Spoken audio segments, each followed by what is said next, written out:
Bonsoir.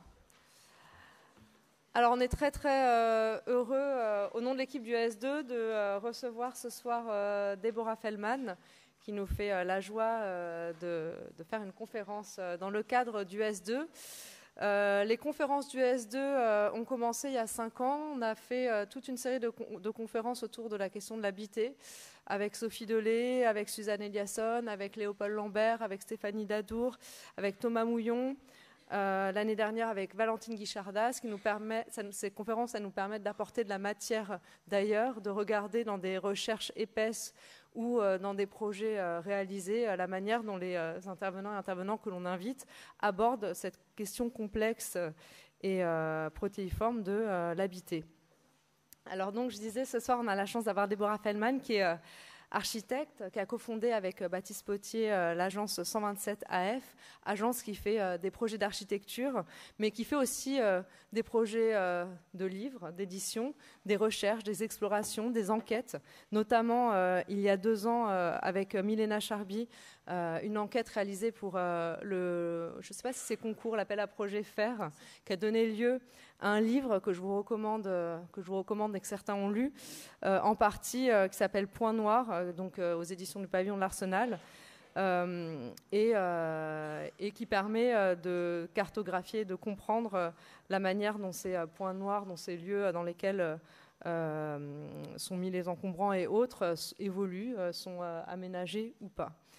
Deborah Feldman, vous êtes aussi enseignante-chercheuse, enseignante dans différentes écoles, à la Villette où vous avez fait des cours magistraux, à Paris-Est, à Clermont-Ferrand, et ponctuellement dans d'autres lieux. Et puis, et c'est pour ça qu'on vous reçoit ce soir, vous êtes chercheuse au laboratoire LAA, où vous êtes en train de faire une thèse qui s'intitule « Restez chez vous, l'intime et son architecture à l'ère numérique », thèse qui est en architecture mais qui se frotte très grandement avec l'anthropologie.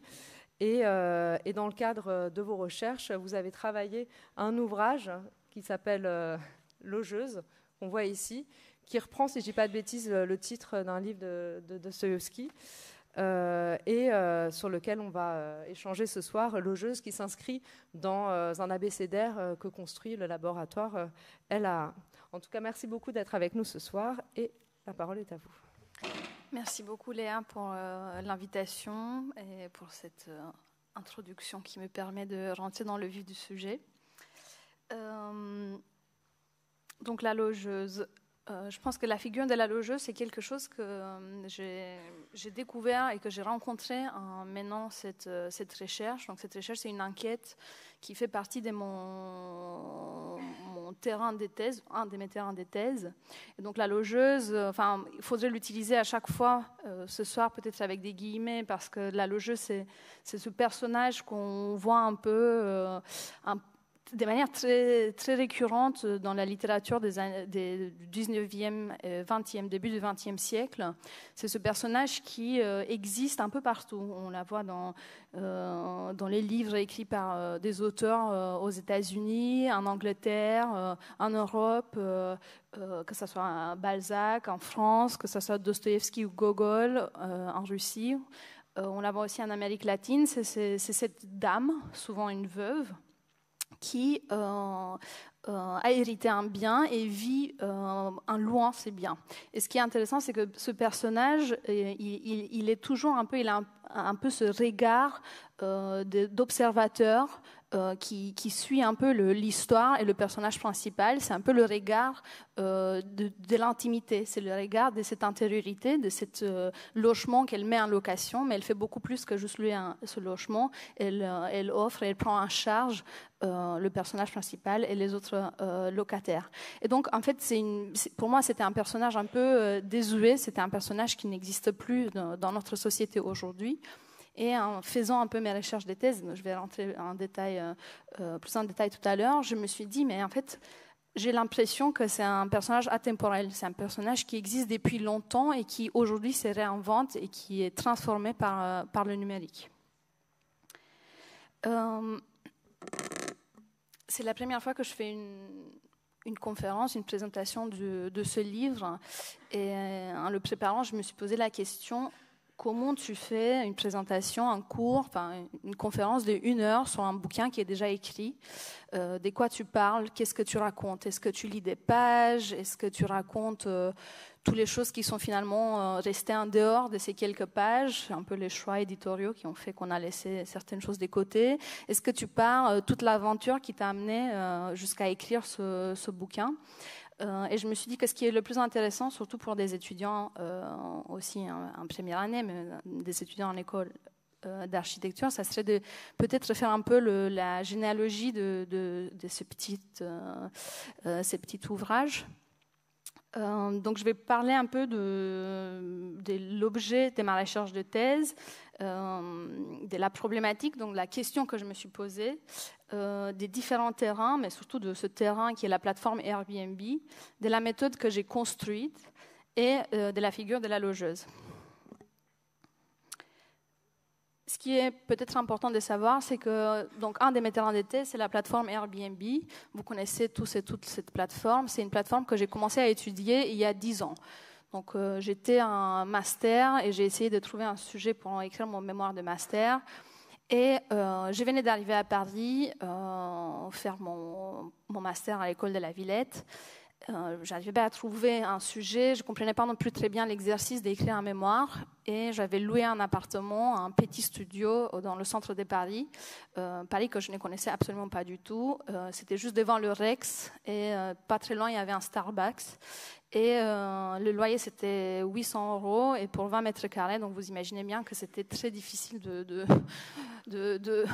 payer le loyer tous les mois, mais en même temps, étant étrangère et venant d'arriver à Paris, c'était la seule chose que j'ai pu louer. Et donc, j'ai découvert, il y a des amis qui m'ont parlé de cette plateforme Airbnb à ses débuts, donc c'était tout, ça venait de commencer à fonctionner en France. Et donc, je me suis rendu compte que je peux la mettre en location, et je me suis décidée de partir tous les week-ends, dormir chez des copains et la louer pendant le week-end. Et un week-end, j'ai dû rentrer dans l'appartement quand j'étais pas là, quand mes locataires n'étaient pas là. Évidemment, je leur avais écrit en amont pour leur demander la permission de rentrer et prendre quelques affaires. Et je rentre dans l'appartement, donc les locataires, ils étaient là depuis 24 heures, et j'ai eu un sentiment d'étrangeté. Je me suis dit, je suis chez moi, mais quelque chose a changé. C'est toujours mes affaires, mais il y a quelque chose d'ambigu qui s'est passé. Et donc, je me suis dit, en fait, ça peut être un sujet de recherche en architecture. Qu'est-ce qui se passe? Qu'est-ce que cette plateforme a produit par l'usage et les pratiques de ces inconnus qui étaient chez moi depuis 24 heures. Qu'est-ce que moi j'ai fait? Comment j'ai transformé cet espace pour pouvoir les accueillir? Et donc, il y a 10 ans, j'ai commencé cette enquête en me posant la question comment le numérique transforme l'intimité et son architecture. Comment ça transforme l'espace domestique, nos manières de faire chez soi, nos manières d'habiter, nos manières de recevoir. Comment on fait pour recevoir pour un inconnu qui est très générique, qui peut venir de n'importe où? Comment on fait pour qu'il lui puisse faire chez soi, chez nous? Ce qui est intéressant, c'est qu'il y a 10 ans, en fait, cette plateforme, peut-être vous vous souvenez, c'était que des appartements. Enfin, c'était aussi pour moi une aventure assez fantastique parce que j'ai pu rentrer dans les intérieurs des appartements parisiens, dans tous les arrondissements. J'ai pu découvrir des intérieurs et comment on habite à la parisienne, parce qu'il y a 10 ans, c'était souvent des résidences principales qui étaient mises en location. C'était souvent des lieux qui étaient réellement habités. Aujourd'hui, si on rentre sur la plateforme Airbnb, vous allez voir que la grande majorité des annonces, c'est surtout des investissements locataires. Donc, c'est des gens qui achètent un studio, ils le mettent en location, ils le meublent rapidement avec le Roi Merlin ou Ikea dans les meilleurs des cas, et c'est tout. Mais il y a 10 ans, j'ai pu me promener, j'ai pu accéder à travers les photographies et le site internet Airbnb dans cette intimité. Aujourd'hui, donc j'ai commencé à faire cette thèse avec ces deux objets de recherche. Qu'est-ce que c'est l'intime et qu'est-ce que c'est le numérique? C'est une question qui m'est posée très souvent. Les gens, quand on parle du numérique, je ne sais pas vous comment vous répondriez à cette question, qu'est-ce que c'est le numérique? Mais moi, j'ai fait le choix de considérer, on va commencer avec l'intime. L'intime, je pense que c'est quelque chose qu'on va chacune définir d'une manière très, très personnelle. Mais ici, j'ai mis juste cette définition, l'intime comme un lieu ou une atmosphère qui crée ou évoque le confort d'un endroit où l'on se sent isolé du monde extérieur. Et j'ai fait le choix de mettre cette phrase parce que je pense que c'est ce qui m'intéresse aussi, c'est ce dialogue qui s'est créé entre une intériorité, une extériorité, entre le privé et le public. C'est des paires, des notions qui fonctionnent ensemble en contradisant une l'autre, et que je pense que le numérique commence à titiller un peu les frontières, et je pense que c'est un peu sur cette ligne qui sépare ces deux registres que ma recherche peut être intéressante. En ce qui concerne le numérique, ce qui m'intéresse, c'est ce numérique qui est omniscient, qui est ubique, il est un peu partout. En fait, tout ce qu'on fait, si vous pensez réellement à votre quotidien, est toujours en ligne, et souvent à travers une sorte de technologie qui est à la fois matérielle, c'est des objets, c'est des cartes bancaires, des téléphones portables, mais c'est aussi un imaginaire, c'est des choses qui sont immatérielles, c'est des boîtes noires qu'on ne comprend pas nécessairement, mais qui nous suivent un peu partout dans notre quotidien. C'est des choses techniques, mais en même temps culturelles, sociales, politiques. Sont des choses qui sont misanthropes, on peut penser qu'ils sont un peu en déconnexion avec l'humain, mais en même temps, je pense, porteuses de nos imaginaires, de nos désirs et de nos envies. Donc, je vais rentrer un peu, peut-être parler un peu Ah, j'ai oublié de lancer le temps.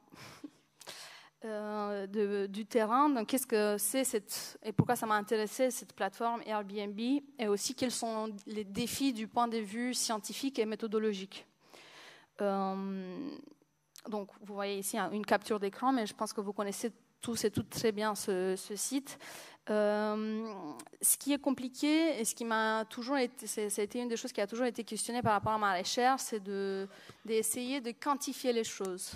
Parce que ma recherche, elle est à la fois quantitative, mais aussi qualitative. Mais comment, les gens me demandent, mais combien d'annonces, mais combien de logeuses as-tu rencontré, mais combien d'appartements, quelle typologie. Donc, ce qui est très compliqué avec ce terrain, c'est que c'est une matière mouvante. Aujourd'hui, il y a une série d'appartements qui sont en ligne, qui représentent un certain échantillon de l'espace domestique que moi j'ai concentré, donc mon étude elle est concentrée sur Paris. Et demain, cette même matière, elle disparaît et une autre la remplace. Donc c'est très difficile d'essayer de toucher cet objet qui est un peu difficile à tenir et à étudier de manière très rigoureuse. Donc ce que j'ai essayé de faire, est-ce que tous les résultats de la recherche que je vous présente aujourd'hui sont issus d'un exercice que j'ai fait. J'ai pris les premières 100 annonces de la plateforme dans une journée et j'ai analysé les premières 100 annonces pour essayer de voir quel type de logement, quel type d'appartement, qui est la personne qui la met en location. Parce que je voulais aussi savoir est-ce que c'est plutôt des couples, des familles, des femmes seules, des hommes, des colocations. C'est des données que la plateforme ne partage pas. Donc on n'a aucune idée de la population qui met ces appartements en location et de quelle manière ils le font. Ce que j'avais fait dans mon mémoire de master, j'avais étudié en fait les appartements à partir des photos et des descriptions. Donc, comment les habitants ils décrivent cet espace. Et j'ai regardé les différences entre ce qui est décrit, les images. Mais je suis jamais allée dans cet appartement il y a 10 ans. Et cette fois-ci, pendant ma thèse, je me suis dit, c'est obligatoire, j'ai besoin de rencontrer ces habitants. J'ai besoin d'aller voir, mesurer, habiter dans ces lieux pour savoir exactement qu'est-ce que le numérique fait à l'intimité. Et donc, j'ai fait ce sondage, et en faisant ce sondage, je me suis rendu compte que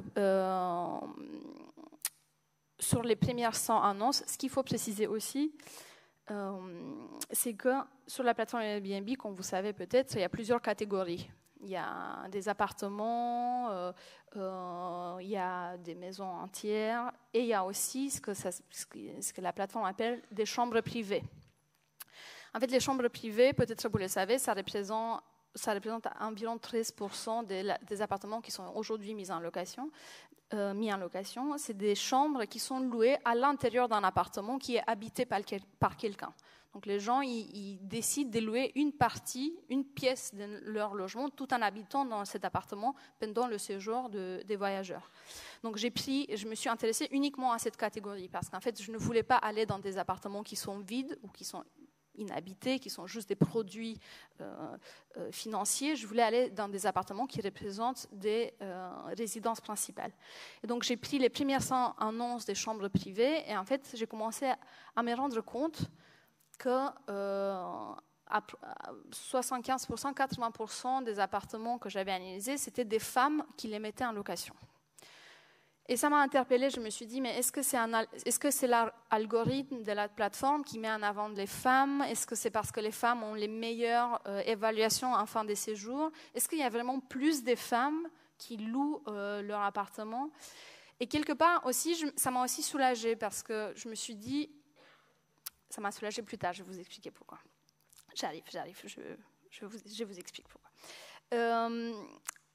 Ce qui est aussi intéressant, c'est de se dire que cette plateforme permet aussi un jeu d'échelle qui est très étrange. C'est-à-dire, on a l'impression, en voyant les photos, qu'on a accès dans cette intimité.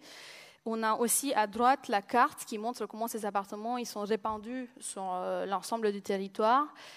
Mais en même temps, c'est une interface qui encadre parfaitement les échanges. Ce qui fait que je ne pouvais pas prendre contact et trouver autrement ces habitants que j'avais répertoriés dans mon petit tableau Excel. Je ne pouvais pas les contacter autrement que par la plateforme. Donc j'ai fait le choix d'envoyer des messages. J'ai pris ces 100 annonces. J'avais un message type qui était écrit en disant « Je fais une thèse, je veux vous rencontrer, est-ce que vous avez un peu de temps ?» Je pense que j'ai envoyé plusieurs dizaines de ces messages, pour ne pas dire une bonne centaine.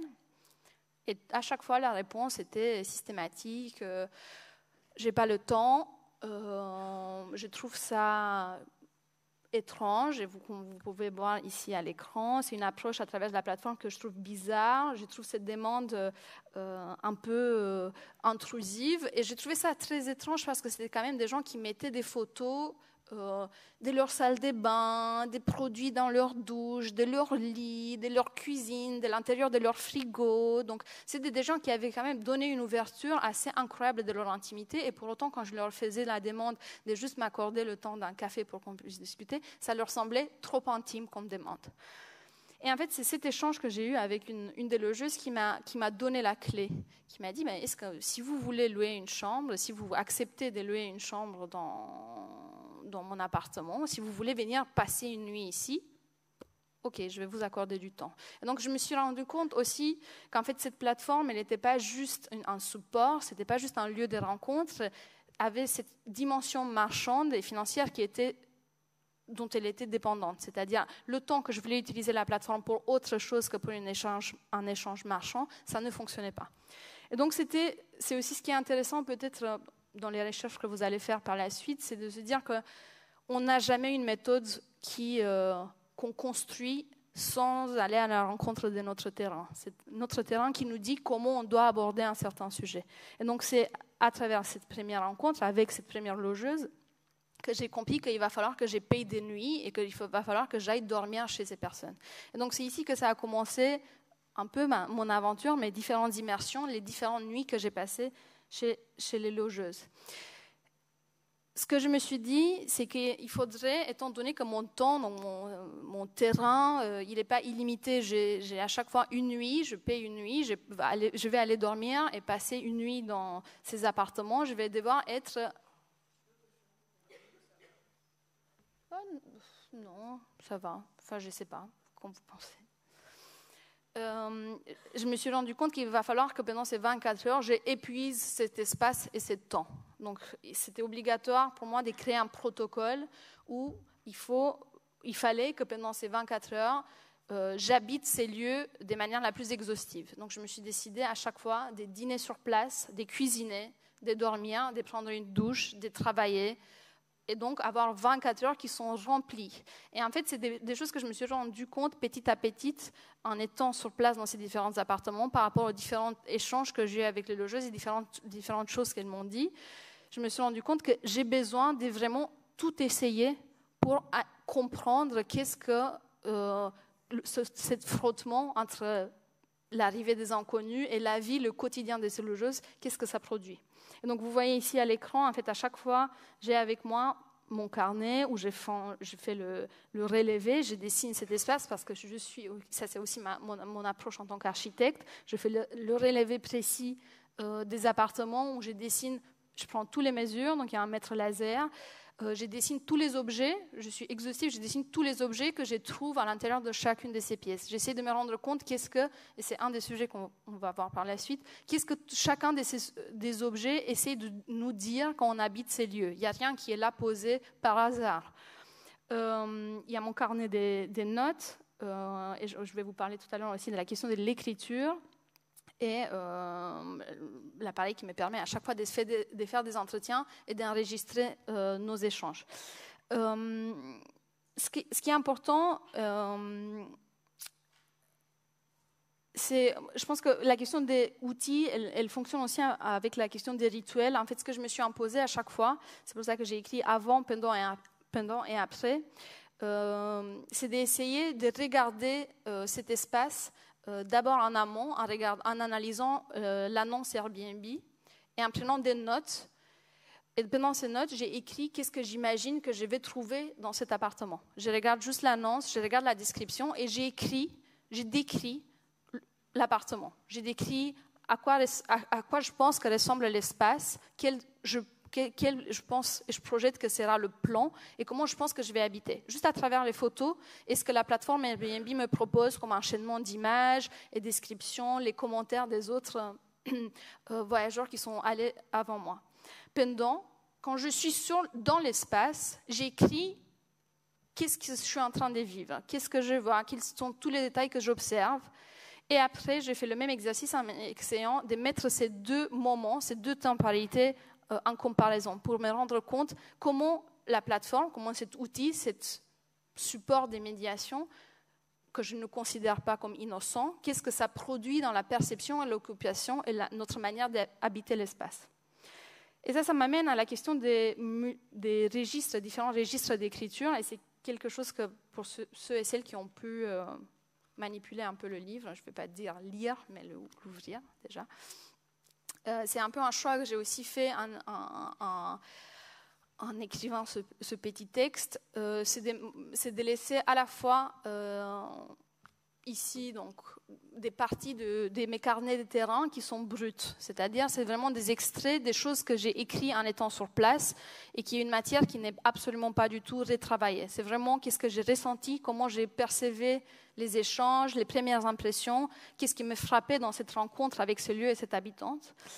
Et après, des extraits des entretiens, donc vraiment des phrases, des choses que j'ai retenues.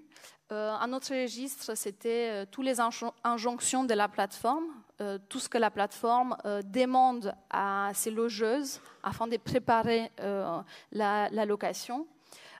Et après, le corps du texte qui est mon analyse par la suite, parce qu'il y a plein de choses qu'on note, il y a plein de choses qu'on signe quand on est sur place, et en les réalisant uniquement 1 an ou 2 ans plus tard, quand on a déjà vécu toutes ces différentes expériences, on les comprend.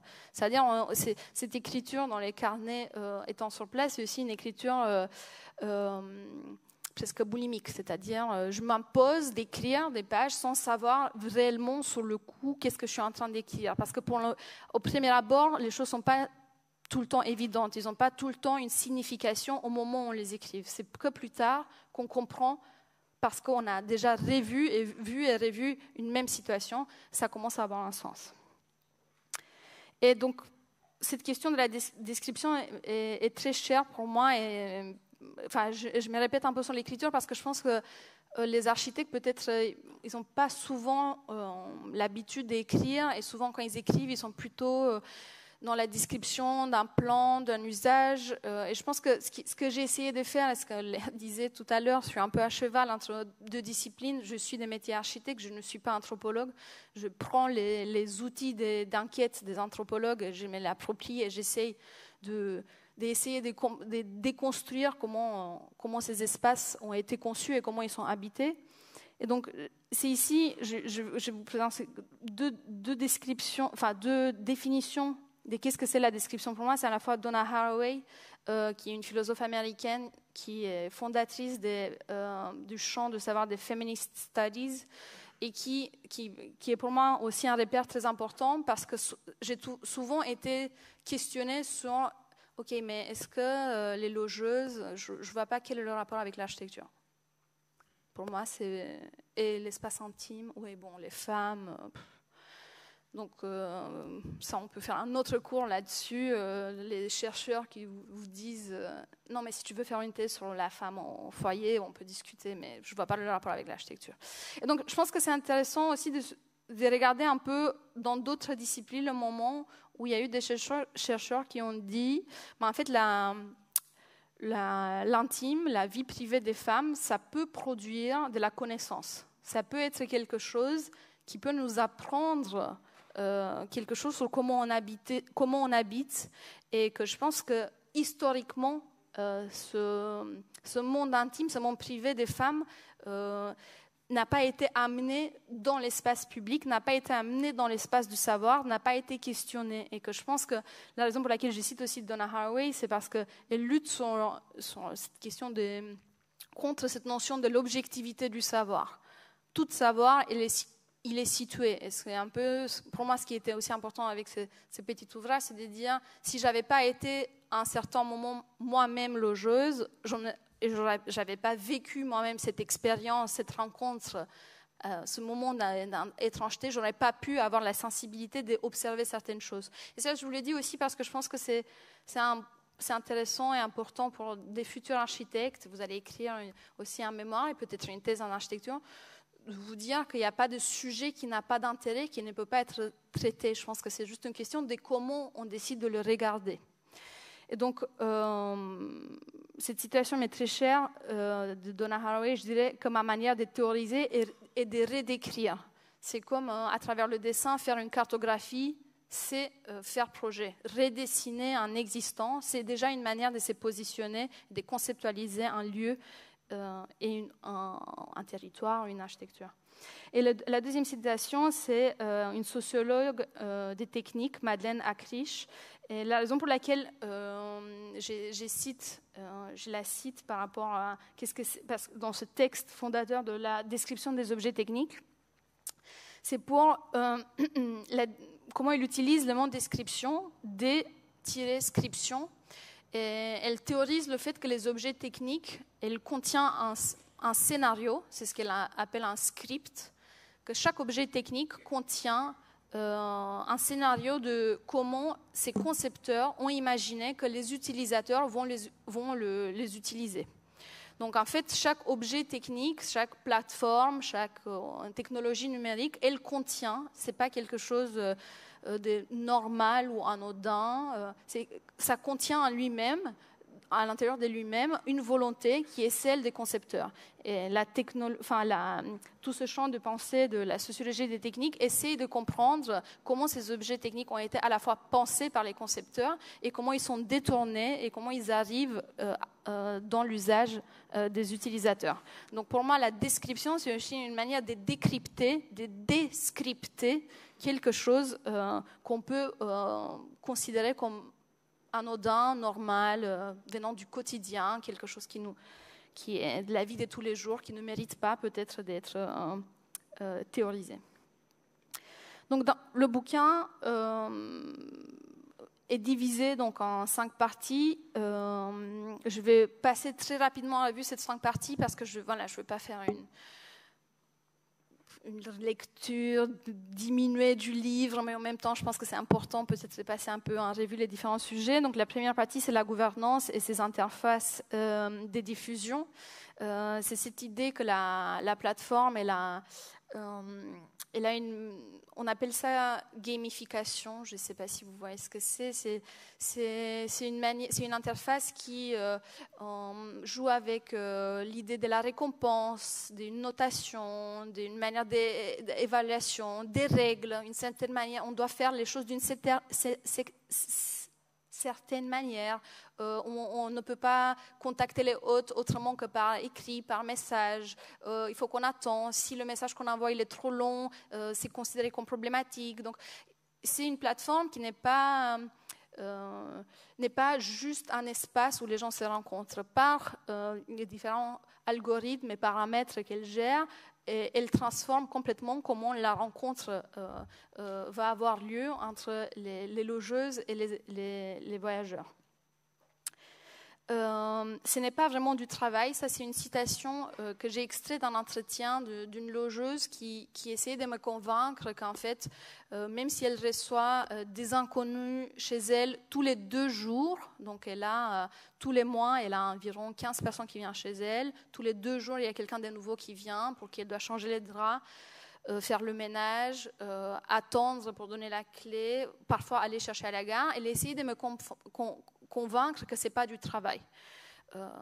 Et donc là, c'est toute cette ambiguïté entre est-ce que c'est du travail, la plateforme ne démente pas réellement ces choses, mais en même temps, c'est comme quelque chose de sous-entendu.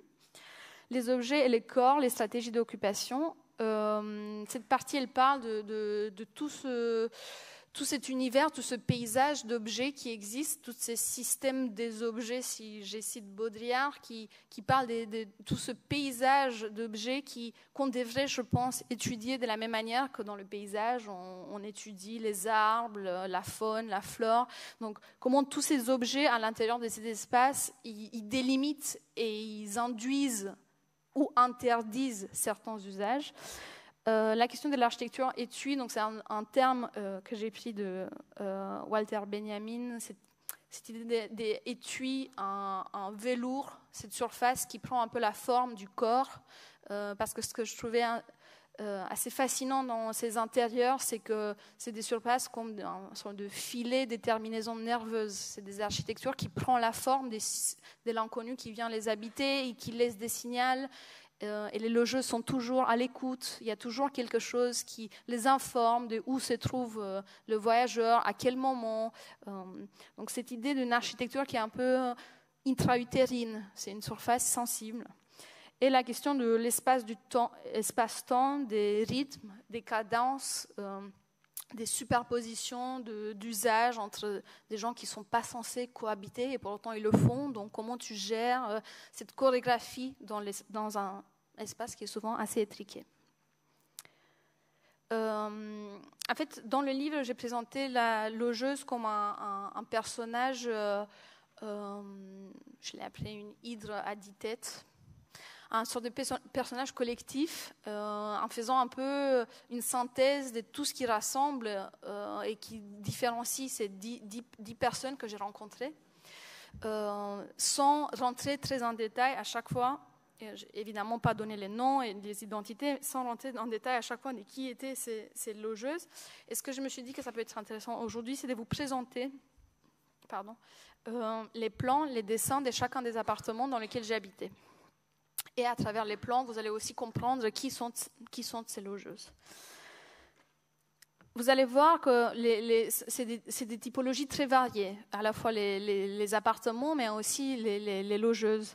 Donc ici, on est dans un appartement où c'est un couple qui met en location l'appartement. C'est un couple de retraités. C'est un duplex. Donc là, c'est le 2e étage ici. C'est un duplex. On accède par ici. On a un séjour qui est assez confortable. Une chambre que je pense est leur chambre. Un espace inconnu. Et ce qui est aussi intéressant dans ces plans, c'est qu'à chaque fois, j'ai fait le relevé des espaces qui sont accessibles. Parfois réellement, parfois uniquement visuellement. Donc je me laisse aussi le choix, je me laisse aussi guider, même si je peux avoir une intuition, étant architecte, des différentes typologies, des différents... c'est traversant, donc là, je me rends compte que c'est des murs de réfond. Je pourrais informer mes plans avec mon savoir, mais ce que j'ai fait, j'essaie de dessiner ces plans comme si j'étais quelqu'un qui venait rentrer dans cet espace et d'essayer de déchiffrer, de comprendre où est-ce qu'on a le droit d'entrer, donc où est-ce que c'est public et où est-ce que c'est complètement fermé, ou où est-ce que je peux regarder mais je ne peux pas entrer. Et donc ça, c'est l'appartement, et ici, c'est un escalier qui m'amène à l'étage, donc dans les combles, où j'ai le grand luxe d'avoir une unité de vie. Donc j'ai une chambre et une salle de bain privative, donc je suis plutôt bien reçue. Un autre appartement, donc ça c'est le premier, c'était un duplex, pas très loin des Bercy. Un autre appartement ici, c'est un couple, un jeune couple qui a 2 enfants en bas âge.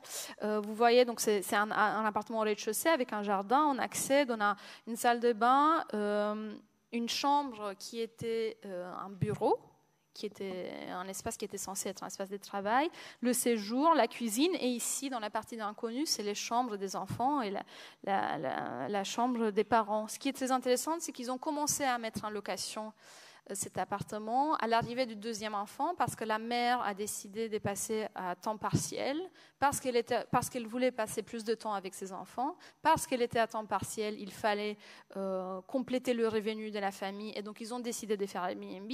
Et comme elle est à la maison et que cet espace, ça lui sert de bureau pour télétravailler, c'est aussi elle qui prend évidemment en charge la réception et tout le travail des prises en charge des voyageurs Airbnb. Le 3e appartement, c'est une dame qui habite seule, qui a 2 enfants, qui sont partis faire leurs études. C'est dans le 6e arrondissement. C'est quand même un appartement assez agréable. Elle est propriétaire. C'est pareil, un duplex. Un duplex, on accède ici. Là, c'est le salon. La chambre, parce que cette fois-ci, elle m'a fait visiter sa chambre. Donc, je me suis permise de la dessiner. La cuisine, avec son petit bureau. On accède à l'étage par ces escaliers. Et donc ici, j'habitais dans la chambre d'un de ses enfants qui est parti faire ses études. J'ai partagé la salle de bain avec l'autre enfant qui est dans la chambre à côté, qui est toujours à la maison. Et elle m'a beaucoup parlé du fait qu'elle a le syndrome du nid vide. C'est ça ?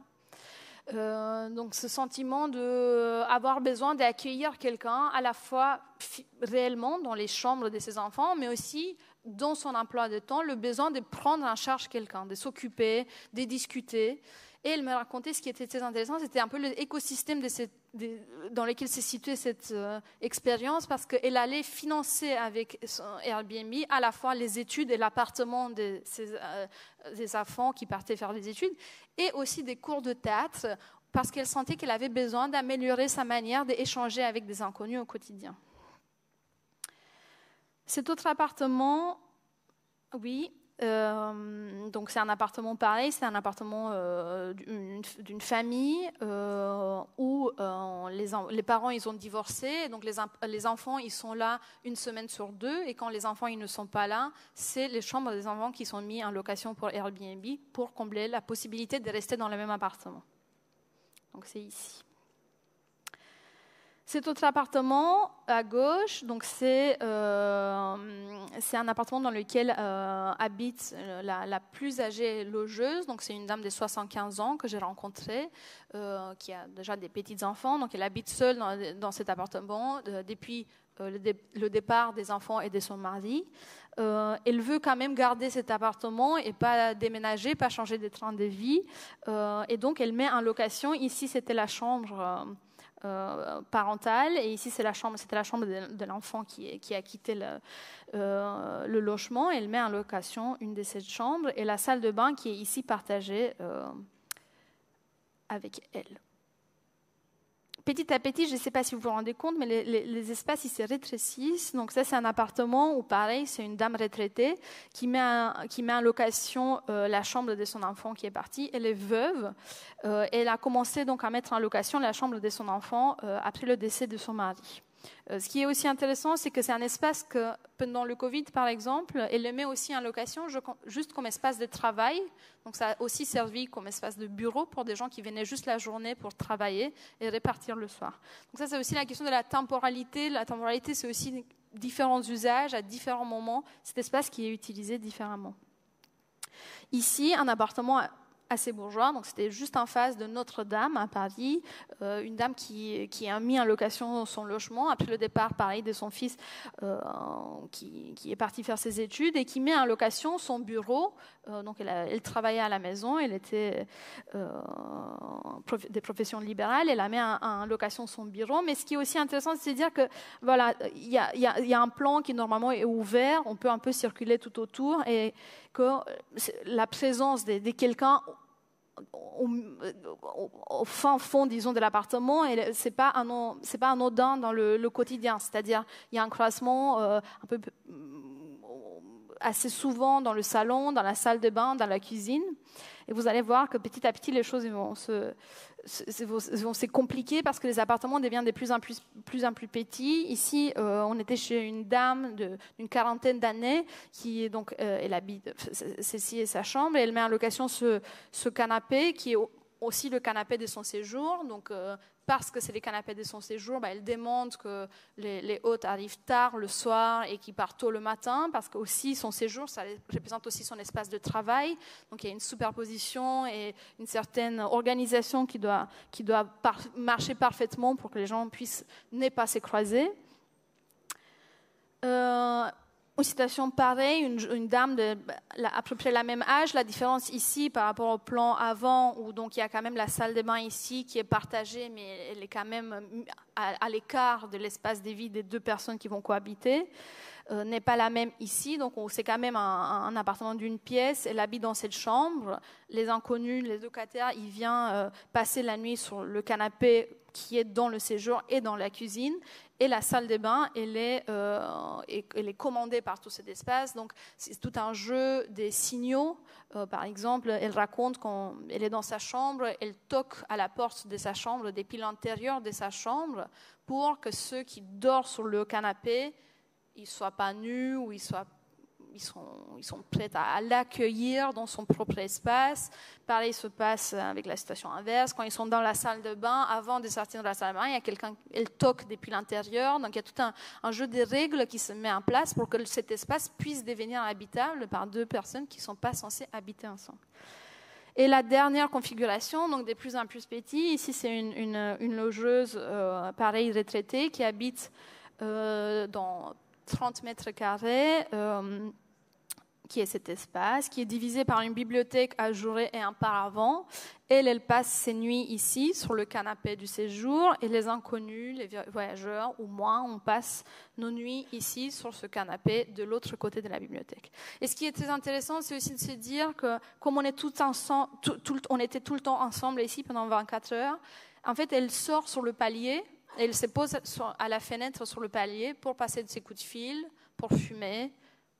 En fait, son espace le plus intime est sur le palier. En fait, elle devient ce petit banc que j'ai représenté ici, qu'elle se pose et où elle fait un peu toutes ces petites choses qu'elle ne peut pas faire dans la présence des voyageurs qui habitent avec elle. Et d'ailleurs, c'est la logeuse qui avait réellement tous les jours quelqu'un chez elle.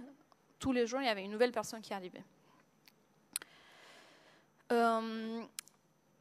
Et ici, donc, je vais finir avec cette petite situation que j'ai considérée un peu emblématique et que, je pense, raconte un peu ce rapport étrange qui s'est construit à l'intérieur de l'intimité de ces logements mis en location. Le fait que l'architecture est réduite aux surfaces parlantes et que ça devient une interface de la plateforme. Donc, ce qui est intéressant, c'est que les hôtes mettent en place tout un système pour donner les règles d'usage. C'est comme un sorte de guide d'emploi de ces architectures. Ce n'est plus la salle de bain où on va faire notre toilette, c'est la salle de bain qui doit être utilisée d'une certaine manière. Et en fait, le moment où je me suis dit, j'avais déjà répertorié en fait ces différents messages, mais le moment où ça m'a semblé le plus étrange d'avoir ça du point de vue anthropologique, c'est étant dans ma maison d'enfance, un soir, il y avait une coupure d'électricité, et en fait, je me suis rendu compte que je suis montée jusqu'à dans ma chambre, j'ai pris une douche, et j'ai fait tout ce que j'avais à faire le soir sans lumière, parce que je vous invite de faire cet exercice chez vous, de fermer vos yeux, et vous allez vous rendre compte que vous savez précisément la distance à laquelle se trouve la brosse à dents, l'interrupteur, exactement chacun des objets de votre quotidien. Ceux qui habitent ces lieux, ils les connaissent, ils les intègrent parfaitement dans leurs gestes et dans leur routine. Et je me suis dit, mais qu'est-ce que ça doit faire d'avoir en permanence un message, parfois même écrit en anglais, qui t'informe de qu'est-ce que tu dois faire et qu'est-ce que tu ne dois pas faire dans ton propre espace. Une architecture qui matérialise la cohabitation marchande. Donc ça, c'est le canapé dans lequel je dormais chez la jeune femme qui travaille donc, sur cette table. Et ici, ça, c'est le canapé qui devient lit la nuit et qui est canapé le reste du temps. Et ce qui est très intéressant, vous voyez ici un miroir, et ça m'a fait un peu penser aux miroirs convexes. On appelle ça des miroirs des sorcières. Je ne sais pas si vous voyez, c'est des miroirs qui sont posés souvent sur le mur dans des commerces. C'est des miroirs qui permettent de regarder 360 autour de l'espace pour s'assurer qu'il n'y a pas des voleurs. Je ne sais pas si vous avez en tête peut-être le tableau des Van Eyck, les époux Arnolfini, et où on a un premier plan, le couple qui se tient par la main, et en fait si on regarde bien derrière, il y a un de ces miroirs qui est 360, et ce qui est intéressant, c'est que ces miroirs, ceux qui analysent en fait ce tableau, ils considèrent que ce miroir raconte en fait la réalité. Et dans le reflet de ce miroir, on voit que les couples ne se tiennent pas la main. Et que le miroir, en fait, est plutôt l'objet qui permet d'avoir une vision des choses qui n'est pas celle qui est en premier plan, ce n'est pas celle qu'on perçoit au premier abord. Donc, ce qui est très intéressant, on voit ici dans ce plan, c'est qu'elle, depuis sa chambre, avec la porte entre-ouverte, à travers une série de miroirs qui sont posés, un sur ce palier et un autre ici très grand au-dessus du lit où on est censé dormir, elle peut à tout moment percevoir et comprendre, sentir, savoir ce qui se passe dans son espace. Et c'est toujours chez elle, donc là vous voyez le lit qui est posé en version Airbnb.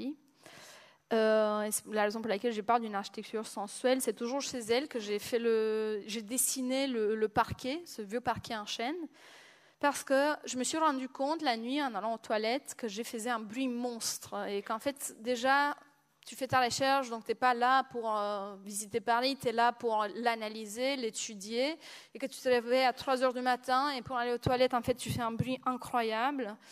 Et je lui ai parlé de ça le lendemain et je lui ai dit, mais est-ce que j'ai été réveillée? Elle m'a dit, non, moi j'adore entendre ce bruit du parquet parce que comme ça, je sais à tout moment où est la personne qui est chez moi. Je sais si elle est rentrée, si elle est dans le lit, si elle est à côté de la porte. Donc c'est assez incroyable de se dire, et là je parle de le fait qu'elle entend les bruits, mais elle me parle souvent des odeurs. Elle sait si la personne a pris ou pas une douche, elle sait si elle doit ou pas laver la baignoire après chaque usage. Donc il y a une manière d'habiter l'espace qui est d'une sensibilité et d'une précision qui est assez inouïe, et ça me fait penser, peut-être vous connaissez ces planchers, on les appelle les planchers Rossignols, c'est des planchers qui existent, qui ont été construits dans des temples et des palais au Japon, avec un mécanisme des vis qui font que quand tu marches dessus, ça fait un bruit c'est un bruit de rossignol, c'est un bruit d'oiseau, et c'était un mécanisme de surveillance. Comme ça, on savait s'il y avait quelqu'un qui se baladait. Donc, c'est une manière aussi de concevoir l'architecture. Évidemment, ils n'ont pas conçu cet espace, mais c'est une manière de co-concevoir, peut-être, ou de transformer, ou de réinterpréter, ou utiliser des réalités matérielles de cette architecture pour l'habiter différemment. Ici, donc, c'est cette salle de bain. Donc, ce que j'ai trouvé très intéressant, c'est que j'ai rencontré une réalité très épaisse, très matérielle, en pensant étudier quelque chose qui est éphémère, qui n'a pas de matérialité, le numérique. Et je vais venir juste un petit passage par rapport à cette baignoire que vous voyez dans le dessin, et ça, c'est juste une image, une photo à quoi ça ressemble. Et donc, ça, c'est un petit morceau de texte que j'ai écrit quand j'étais sur place. Donc, entrée dans la baignoire, j'ai senti qu'en ce moment précis, j'ai glissé dans sa peau. Elle est toute mince et je pense que la baignoire a été faite à sa mesure. Elle m'avait prévenu que les douches se prenaient assis dans la baignoire, qu'elle n'avait pas de rideaux. Assise dans la cuve qui mesurait à peine 50 cm de large, je me demandais comment faisaient les plus grands gabarits. Ici, on était obligé de toucher avec l'entièreté de son corps nu la même surface que elle et les autres voyageurs avaient touché. Je comprends mieux pourquoi l'intimité chez elle est associée à la salle de bain. En sortant de la baignoire, je pensais à tout ce qu'elle m'avait demandé de faire. Enlever le bouchon en caoutchouc, remettre les filtres pour les cheveux, essuyer les murs avec les petites serviettes. Et après, je dois les poser où ? Il faut que je remette aussi le tapis. Je m'efforce de me remémorer les gestes précis du rituel qu'elle a détaillé dans son manuel. J'essaie d'être elle parce que je ne voudrais pas la décevoir par mes omissions. Elle doit sûrement réfléchir, elle aussi, à tous ses actes et tous ses dires quand elle est dans ma compagnie. J'aurais dû prendre une douche chez M aussi, mais j'ai senti qu'elle faisait attention à sa consommation d'eau. Donc c'est aussi de se dire comment, en fait, au fur et à mesure, en habitant dans ces lieux, je me suis dit, mais en fait, ça c'est une expérience. Je me rends compte à quel point, quand on a fait l'entretien, elle m'a parlé du fait que la salle de bain, c'est le seul endroit où ça lui pose problème, la cohabitation. Et en prenant ce douche assis, donc ce bain, j'ai compris pourquoi c'est problématique. J'ai compris que c'était trop étriqué pour que ça puisse permettre à deux inconnus de cohabiter. Donc, ce qui est aussi intéressant, c'est que je me suis posé la question du rôle de cette baignoire, de cette douche, aussi le soir, quand je l'entendais frotter la baignoire. Et je me suis dit, mais c'est trop bizarre, je n'ai pas appelé de douche. Et j'entendais frotter la baignoire, et en même temps qu'on a fait l'entretien, il m'avait raconté qu'il y avait un type, il y a 2 semaines, qui avait habité chez elle et qui ne prenait pas de douche et qui sentait la transpiration et qui essayait de lui transmettre l'idée que ça serait bien quand même de prendre une douche. Donc là, je me suis dit, mais elle pense à tout ce que j'ai fait, elle est en train d'analyser, elle aussi, où je suis, qu'est-ce que j'ai fait, combien de temps j'utilise la salle de bain. Donc, en fait, je me suis rendu compte on est en permanence en train, elle et moi, de penser ce que l'autre pense et qu'est-ce que l'autre attend de l'autre qu'elle fasse. Donc, c'est le moment où réellement cette expérience matérielle de prendre une douche m'a informée de son quotidien à elle. Je me suis dit, mais qu'est-ce que ça doit être d'en permanence penser à l'autre ? Une architecture qui s'adapte pour partager et départager, c'est pour suggérer, et ça c'est une photo, ce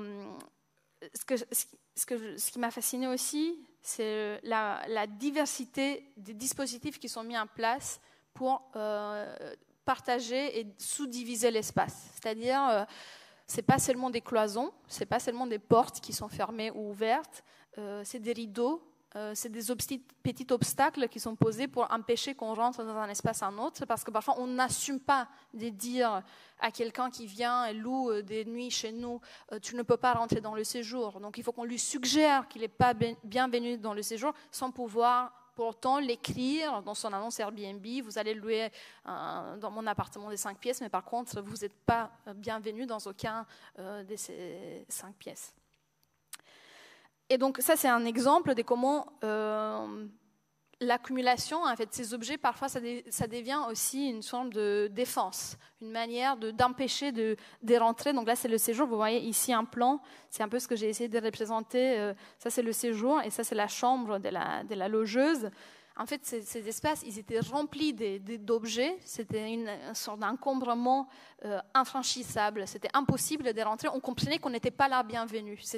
Tous ces objets, c'était une manière très affirmée de son intimité. Et dans l'étude que j'avais menée il y a 10 ans sur la plateforme, j'arrivais à la conclusion que l'architecture est de plus en plus épurée, de plus en plus générique, de plus en plus Ikea, et qu'on vide l'espace pour pouvoir laisser aux voyageurs la possibilité de faire comme chez eux, de se déployer.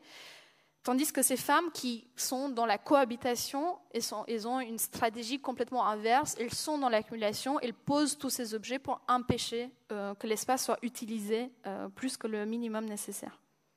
Et d'autres fois, c'est tout l'inverse. Donc ici, vous voyez une image de ces paravents dont je vous parlais. Donc c'est la chambre, c'est l'espace où j'ai habité. Je dormais dans la même pièce avec la logeuse. Il y avait uniquement ce paravent qui nous séparait. Je l'entendais ronfler de l'autre côté. Donc ça, c'est une photo que j'ai prise pendant la nuit. Et ce qui est très intéressant, c'est que, et je pense pour moi, cette image, c'est un peu la définition de comment on habite le numérique. En fait, tous les soirs, elle se mettait des grands écouteurs, des très épais écouteurs sur la tête, et elle allumait la télé, qui avait un timer.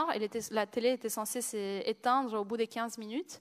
Et elle moi, je la voyais, je l'entendais, je voyais les lumières, la télé, les différentes couleurs. Et elle, en fait, elle était déjà ailleurs. On était exactement dans les mêmes 30 mètres carrés, mais elle était dans un ailleurs. Et matériellement, on partageait un espace, mais elle habitait une interface numérique, technologique, qui lui permettait de s'évader. Elle, par rapport à moi, elle arrivait à s'échapper parce qu'elle était dans une bulle visuelle et phonique qui lui permettait d'être ailleurs. Les lieux de réception et l'espace les plus intimes s'inversent, parfois par alternance, mais parfois de manière définitive. Et donc là, c'est le plan de cette logeuse dont je vous ai parlé qui était à la retraite et qui a voulu garder son appartement et qui a en fait transformé son séjour, qui n'était plus accessible. Elle a transformé son séjour dans un sorte de studio. Donc elle a installé son lit et son bureau. Elle travaille, elle passe tout son temps dans le séjour. Et elle a mis en location ces 2 chambres, à la fois la chambre où elle habitait avec son mari et à la fois la chambre de son enfant. Et ce sont des espaces qui sont loués en alternance. Elle ne veut jamais qu'il y ait 2 personnes qui sont en même temps parce qu'elle considère que 2 personnes, il y a une question d'équilibre. S'il y a 2 personnes, elle est seule, l'appartement est plus à eux qu'à elle, donc elle loue à chaque fois à une seule personne. Et donc elle a transformé les chambres, les espaces les plus intimes, dans un espace de réception. Elle les a transformés dans un lieu où elle peut accueillir de manière quotidienne ses inconnus. Et le salon, qui est normalement l'espace de réception, est devenu son espace intime où on ne peut pas entrer. Et ici à droite, c'est aussi une image qui montre le calendrier d'une logeuse. Ceci pour montrer un peu la matérialité de cette technologie numérique qui semble être quelque chose de...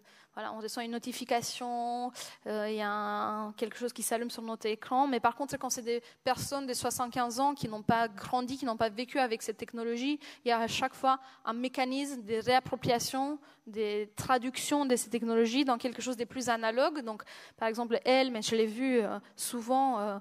soit elle imprime les photos, elle crée un calendrier qu'elles impriment à chaque fois avec les noms et les dates. Mais aussi, ce qu'on peut voir sur cette image, c'est la fréquence à laquelle ces gens sont accueillis. C'est-à-dire le mois de janvier, on voit comment il y a jour après jour quelqu'un de nouveau qui arrive. Et la dernière situation, c'est... de la bienveillance en fait et de tout le travail invisible qui est mis en place en fait par ces personnes que j'ai appelées femmes, mais parce que je les ai c'est des femmes, c'est des personnes qui s'identifient comme étant femmes, mais je pense que ce qui est plus important, c'est que cette nouvelle technologie incarne et reproduit des rapports qui sont très genrés et qui existent déjà dans notre société. En fait, je me suis rendu compte que ces logeuses, elles parlent de la plateforme comme une sorte d'autorité qui est protectrice. C'est-à-dire, par exemple, elles ne demandent jamais, elles ne se posent jamais la question ou elles ne changent jamais le prix qui est proposé par la plateforme, le prix de nuit chez elles, de location. Quand je leur demande, mais comment vous avez décidé le prix, ils disent, c'est la plateforme qui m'a dit que ça serait le meilleur prix.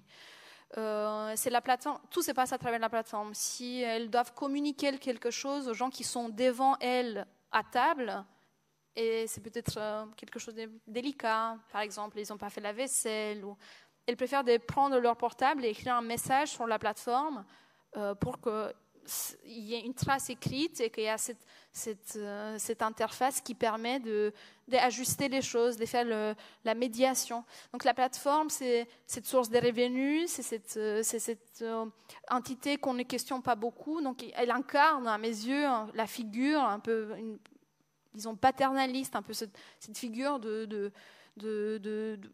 ceux qui doivent supporter le foyer, tandis que les femmes, elles sont, cette logeuse que j'ai rencontrée, elles incarnent comme une sorte de normalité ce travail qu'elles mettent à disposition de ces technologies, qui n'est pas uniquement invisible de manière plus large, on le sait très bien dans la société, mais il est aussi invisible à leurs propres yeux. C'est la raison pour laquelle ils me disent à chaque fois, mais ce n'est pas du travail, c'est quelques messages. C'est aussi quelque chose qui est noyé dans leur téléphone portable. C'est des messages qu'elles reçoivent de la plateforme au même titre qu'un message WhatsApp. Donc ils me disent, mais ce n'est pas vraiment du travail, c'est juste un peu de... Mais c'est normal de les attendre jusqu'à minuit. Et si je peux aller les chercher à la gare, pourquoi pas le faire? Donc c'est une mise à disposition qui est tellement intégrée et tellement normalisée que c'est même difficile de la mettre en avant. Et ce que je pense que c'est aussi intéressant de se dire que c'est des choses qu'on observe en fait une fois qu'on est sur place, parce que sans exception, quand j'ai fait les entretiens, elles m'ont répondu que ce n'est pas du travail, que ça ne prend pas beaucoup de temps, que c'est pas un fardeau, jamais. Et c'est uniquement sur place, en voyant tout ce qu'elles sont en train de faire, que je me suis juste questionnée sur est-ce qu'il n'y a pas, est-ce que cette plateforme ne profite pas de juste quelque chose qui est si profondément intériorisé qu'on n'est même pas capable de le nommer. Ah. Bon, c'est la fin. Donc je pense que, en guise des petites conclusions, on pourrait dire peut-être que autant matériellement et virtuellement, l'intime est devenu public, que l'intimité est devenue productive, qu'il y a une forme de marchandisation et qui se opère par des multiples biais, mais qu'elle est renforcée par la technologie numérique, et que le numérique, en fait, s'est construit et dépend d'un réseau très complexe d'acteurs et des lieux, donc, dont il façonne les formes, les interactions à des degrés variés de visibilité.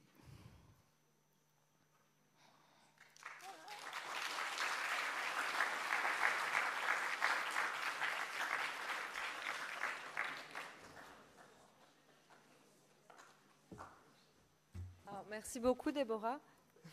Merci. On a préparé avec les étudiants et étudiantes, mais je vois qu'il n'y a pas de micro. Bon. On peut donner le mien. On a préparé, chaque groupe a lu un des 4 textes que tu nous as envoyés.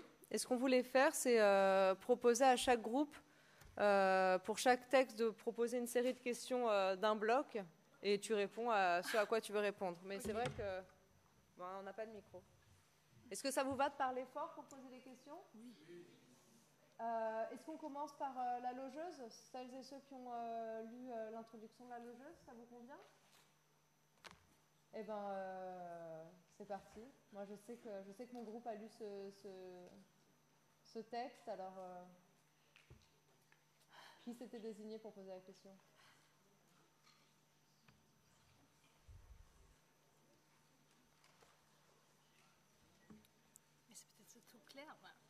J'étais peut-être très claire. Alors, je vous en prie, un courageux.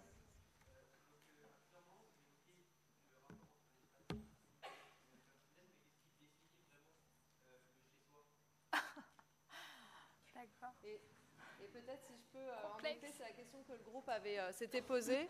Et une étudiante avait dit, mais c'est drôle parce que quand tu dis c'est chez moi et j'y reviens un jour plus tard et quelques déplacements d'objets ou autres font que ça altère, ça fait une inquiétante étrangeté qui altère mon sentiment de chez soi. Et une étudiante disait elle habitait au Maroc, elle était partie du Maroc et revenant 6 mois plus tard, elle avait cette altération aussi de ce sentiment du chez soi. Et donc se posait la question dans notre groupe de qu'est-ce qui fait... quelles sont les caractéristiques du chez-soi. Je propose que, j'imagine qu'un autre groupe a étudié la logeuse. Est-ce que vous souhaitez poser une question? Je vous en prie.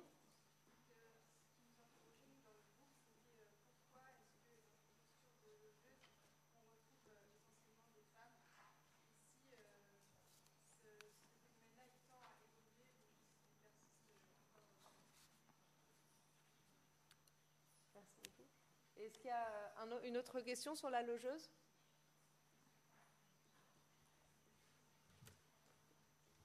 J'arrive. Merci pour ces 2 questions très difficiles. Concernant le chez-soi, je pense qu'on pourrait avoir chacun une définition différente de ce que c'est le chez-soi. Je pense que pour chacun, c'est autre chose. Moi, quand je fais les entretiens, je pose la question, je leur demande qu'est-ce qui est pour elles l'intime, qu'est-ce qui est l'espace le plus intime, parce que je suis chez elles et que ce qui m'intéresse, c'est de savoir où est-ce que, dans cet espace nouvellement public, elles arrivent à se réfugier. Et là, les réponses sont très variées. Il y en a une qui m'a répondu la salle des bains. Il y en a une autre qui m'a dit mais mon intime, c'est mon journal. Tout le reste, en fait, c'est partagé. Ça ne m'appartient pas. Et c'est justement celle qui m'a montré sa chambre. Donc, je pense que c'est quelque chose de très personnel.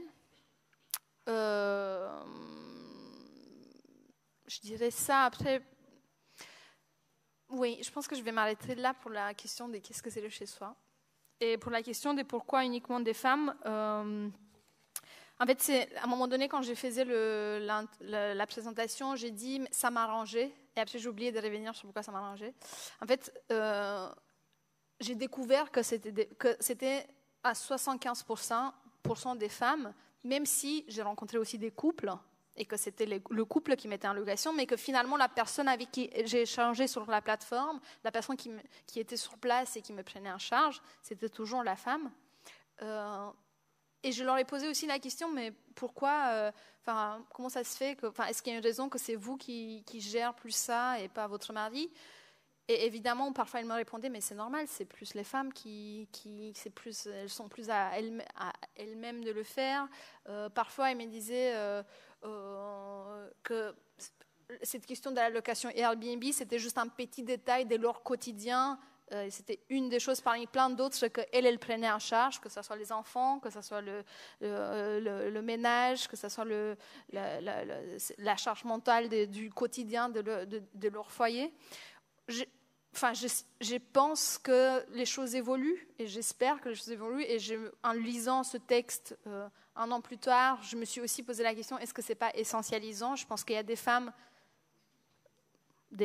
aujourd'hui, ou même pas seulement aujourd'hui, qui travaillent pour ne pas être assignées à ce rôle, et que je pense que c'est surtout une question des sociétés qui est dans une forme de reproduction, d'invisibilisation de ce monde intime qui est souvent mis un peu, c'est des choses dont on ne parle pas, c'est une évidence, et que aussi, je pense que c'est aussi pour ça que c'est intéressant d'aller fouiller dans cette intimité et d'essayer de comprendre, de donner aussi une valeur à ce travail qu'elles font. Et ce qui m'a souvent été répondu quand j'ai présenté ce travail, c'était de me dire, attends, elles sont rémunérées, il y a une forme d'émancipation qui vient par le fait que c'est un travail qui est rémunéré, mais en fait, elles sont rémunérées par des mètres carrés qui sont mis en location au prix de l'immobilier. Elles ne sont pas rémunérées pour tout le travail qu'elles font, et que j'y montre dans cette image où elle va acheter des croissants et des petits gâteaux et me proposer de porter ma valise sur les 5 étages sans ascenseur. Donc, il y a aussi une ambiguïté. Donc, je pense que ce qui m'a importé pour moi, c'était de parler de cette expérience et aussi peut-être parfois l'innocence avec laquelle elle la présente comme étant quelque chose d'anodin, simple, pas important ou normal.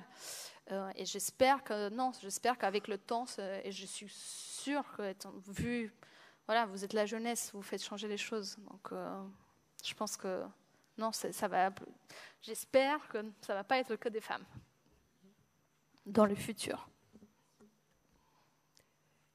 Alors, est-ce que sur les autres articles que vous avez lus, vous avez des questions à poser? Je pense à l'ouvrage Point Noir. Qui est-ce qui a préparé les questions sur Point Noir? Je vous en prie. Alors peut-être est-ce que Déborah, en 3 phrases, pour que celles et ceux qui n'ont pas lu Point Noir puissent comprendre la question de notre camarade? Oui. Donc, Point Noir, c'est une étude qu'on a menée avec Baptiste, mon associé, et avec Milena Charby, et avec les éboueurs de la ville de Paris. Donc pendant 2 ans, on les a suivis dans leur rond, dans tous les arrondissements de la capitale. En fait, on a découvert qu'il y a cette chose qui s'appelle les points noirs, qui sont des espaces dans la ville où les habitants ils déposent de manière récurrente des objets encombrants. En fait, on s'est dit, OK, il y a tout ce qui est déposé dans ces espaces, qui est le contenu, mais nous, ce qui nous intéresse, c'est le contenant. Nous, ce qui nous intéresse, c'est qu'est-ce qui fait que la ville produit des creux, des espaces où on peut déposer des objets encombrants. et on est allé cartographier en fait chacune de ces adresses qui étaient recensées par les éboueurs de la ville de Paris. En total, on a cartographié 1412 adresses pour essayer de comprendre quelle est la morphologie, quelles sont les choses qui sont récurrentes, quels sont le nombre aussi de mètres carrés qui sont disponibles, parce qu'on s'est rendu compte qu'il y a certains points noirs qui mesurent plusieurs mètres carrés, voire dizaines de mètres carrés. Et donc on s'est dit, mais peut-être que ces objets encombrants peuvent être aussi révélateurs d'un potentiel de transformation et qu'il peut avoir des usages, des micro-usages qui peuvent s'implanter dans ce foncier, micro-foncier qui n'est pas utilisé. Quelle est votre question ?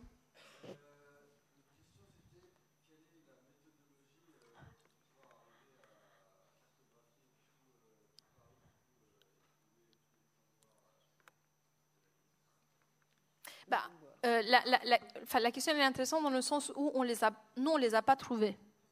On est allé voir les éboueurs. En fait, on s'est rendu compte que les éboueurs, ils ont des cartes où tout est répertorié, que ça soit l'urine, que ça soit les mégots des cigarettes, que ça soit les pipi des pigeons, caca des pigeons, fientes des pigeons, ou que ce soit les objets encombrants. Et donc, on s'est rendu compte qu'ils ont des cartes très précises. En fait, sur ces cartes, ils avaient uniquement des symboles. Enfin, c'est des cartes très codifiées qui leur servent à eux d'aller tous les jours à ces différentes adresses, vérifier qu'il n'y a pas des objets encombrants. Et ce qu'on a fait, c'est on les a interrogés et on leur a demandé à chaque fois de nous montrer où se situent ces espaces, ces points noirs, parce que c'est juste un symbole, mais en fait, eux, ils sont capables de dire que c'est au niveau de l'entrée du parking qui est un peu en retrait par rapport à la rue. Donc, on a parcouru avec eux chacune de ces adresses. La plupart, on est allé sur place, mais on a fait aussi une grande partie à travers Google Street View pour aller pouvoir, 1412 adresses à 3, c'est quand même un travail assez titanesque. Et donc après, on est allé redessiner précisément parce qu'on voulait savoir concrètement de combien de mètres carrés il s'agit, quelles sont les caractéristiques qui sont récurrentes. Par exemple, le fait que parfois c'est des murs pignons, que c'est une rampe de parking, que c'est un espace qui est couvert, que c'est un passage, voilà.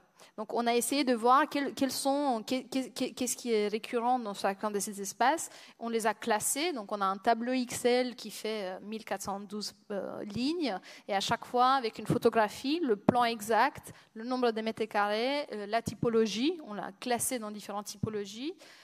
Et à chaque fois, une anecdote d'un des éboueurs qui était en charge de cette adresse précise, pour essayer aussi de comprendre comment cet espace il est utilisé. Est-ce que c'est les mêmes personnes qui déposent des encombrants, est-ce qu'il y a quelque chose qu'on peut transformer dans l'usage, etc.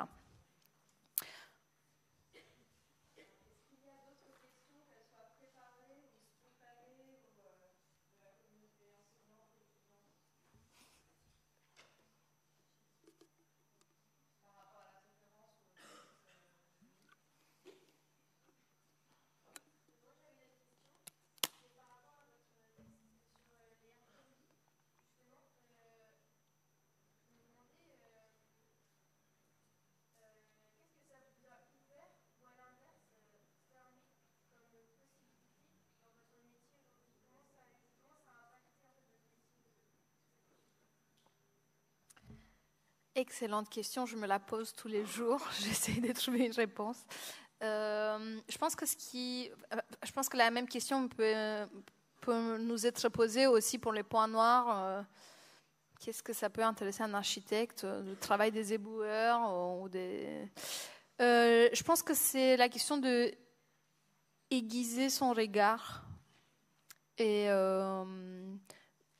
je pense que tout objet a un intérêt. Je pense que si on se penche suffisamment sur cette bouteille, ça peut être très intéressant de savoir dans quel espace elle est produite, dans quelles conditions travaillent les gens, quelle est l'architecture de ces lieux. L'architecture de ces lieux, est-ce qu'il y a de la lumière? Est-ce qu'il y a de l'espace? Est-ce que c'est loin de la ville? Est-ce que les gens qui travaillent dans l'usine font des heures et des heures de bus pour arriver? Je pense que tout objet peut représenter quelque chose d'intéressant pour l'architecte parce que tout objet est produit et construit dans des lieux, dans des espaces, dans une architecture. Et ces différentes recherches nous ont permis un peu d'ouvrir nos yeux sur différents territoires, que ce soit l'urbain, les rues parisiennes, ou que ce soit les appartements et l'intimité.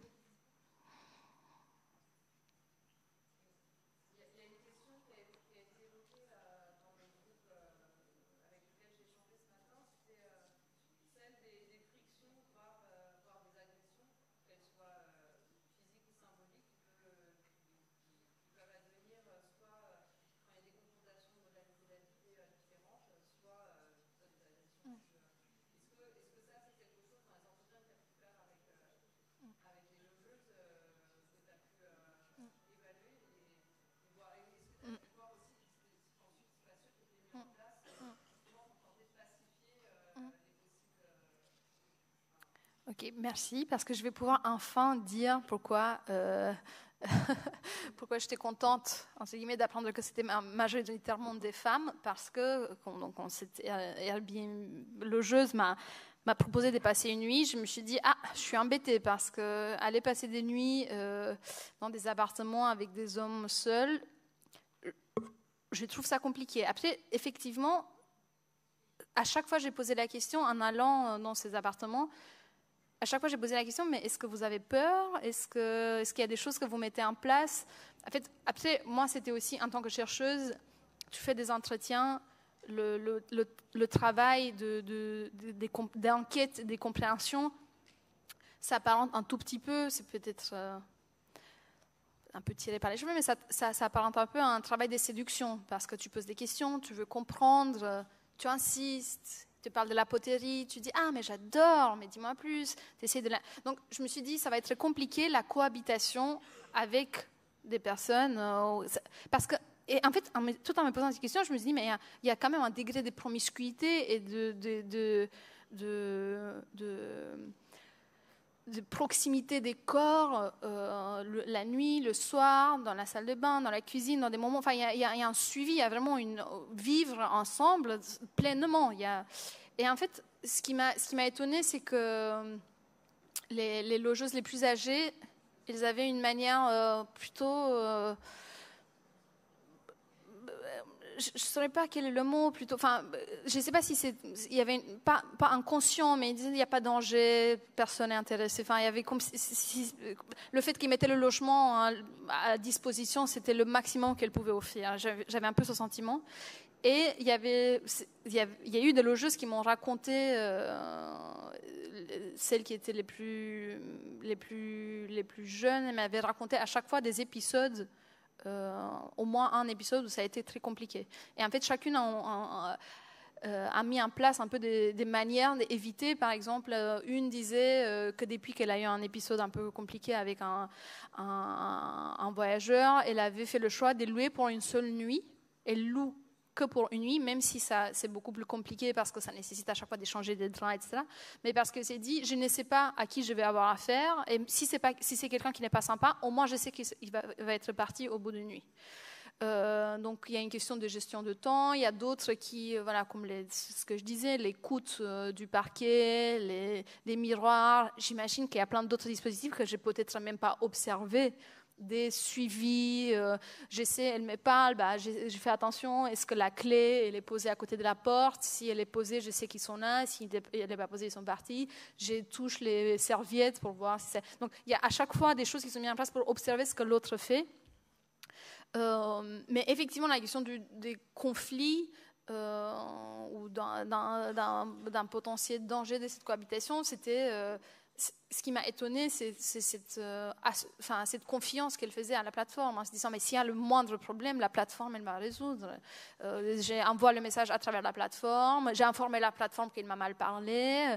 C'était vraiment cette figure qui n'existe pas, qui n'est pas présente dans l'espace. Enfin, pour moi, je pense que à aucun moment je me suis dit je vais aller avec la plateforme, ça va bien se passer. Non, je me suis dit il y a la plateforme et il y a ce qui se passe dans cet espace. Mais pour elle, c'était surtout pour les logeuses plus âgées, où je pense qu'il y avait un rapport assez étrange avec la plateforme parce que, par exemple, il y en avait une qui me disait est-ce qu'on peut regarder sur ton ordinateur à quoi ça ressemble mon annonce, parce qu'elle ne savait pas qu'est-ce que les gens voyaient de son appartement, parce que c'était son fils qui avait installé l'annonce, mais elle n'avait pas le suivi.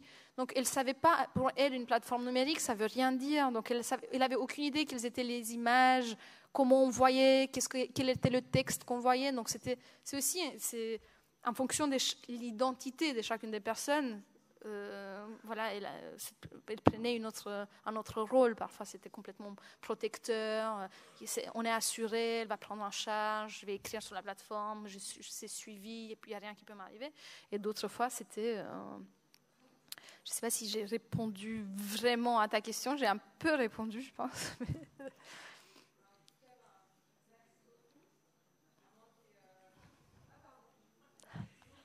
Maryse.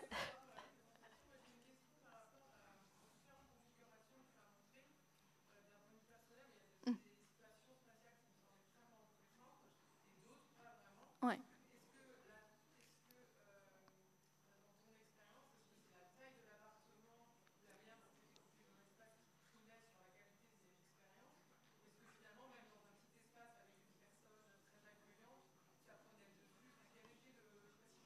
Oui, si. Bah, je pense que ce qui est très intéressant dans cette question, c'est que pour moi, l'exiguïté de l'espace montrait aussi le besoin qui était plus accru de le mettre en location. Souvent, les personnes qui habitaient dans les espaces les plus exigus, c'était celles qui avaient le plus besoin de cet usage.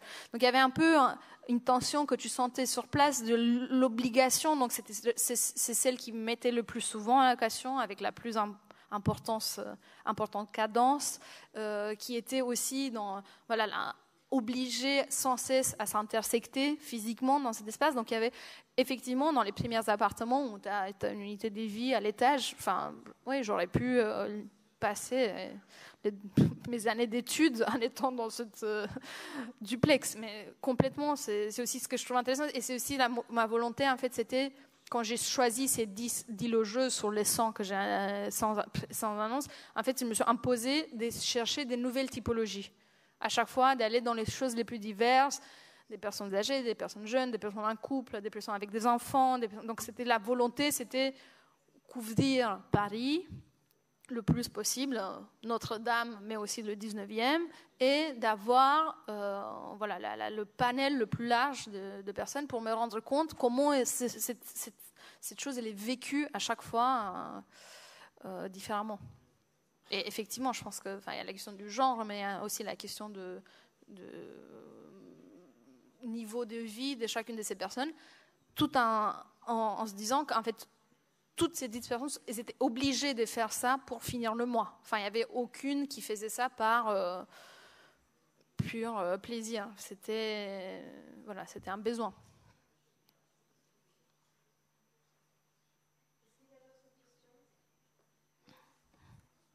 Qui ? Ah, pardon. Oui.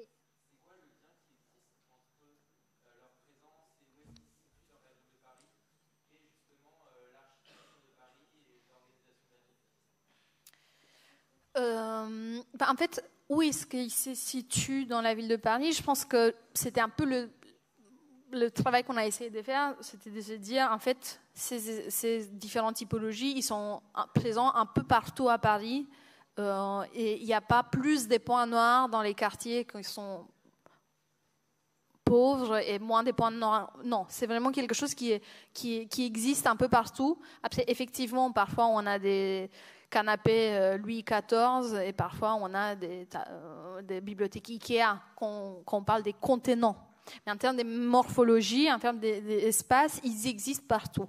C'est soit des rampes de parking pour entrer dans des grands ensembles, soit des espaces couverts ou des ruelles qui sont fermées. Enfin, il y a vraiment ils sont un peu répertoriés de manière un peu homogène. C'était aussi une surprise. C'est aussi quelque chose c'est la raison pour laquelle on a dit il ne faut pas juste les compter, il faut qu'on les dessine précisément et il faut qu'on leur donne une forme pour qu'on arrive à se rendre compte, est-ce que cette forme nous dit quelque chose de l'arrondissement où il se situe, mais en fait, finalement, on s'est rendu compte que c'est de manière homogène partout à Paris.